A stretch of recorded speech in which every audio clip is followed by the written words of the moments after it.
bottom part. On the bottom half, you'll see where they chiseled holes in it. They're going to take this wood after they chisel the holes and they're going to soak it in water. They're going to place these stones inside those holes and allow it to dry. As it dries, the wood will shrink, capturing the stones inside.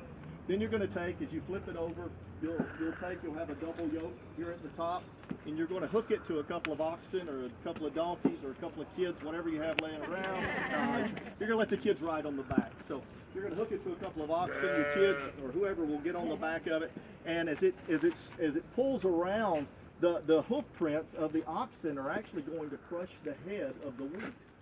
These stones, as they're rubbing across the top of that wheat, is going to cut that wheat.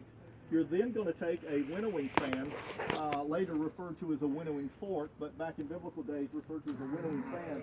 You're going to take that and you're going to scoop up the wheat, and I'm not going to do it because I don't want to blow it on you. You'll throw it in the air, and as it throws in the air, the wind will blow, and it's going to blow the lighter part, the chaff, away, and the wheat will fall to the ground.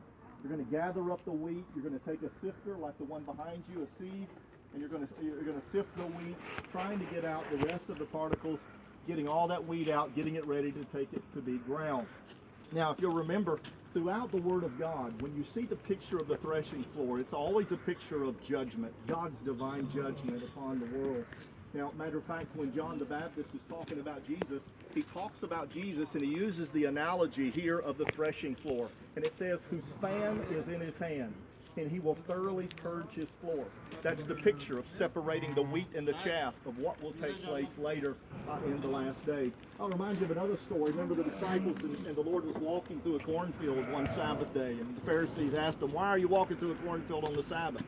Well, they began to pluck the ears of the corn and eat it, and they were breaking the law because they're working by doing that.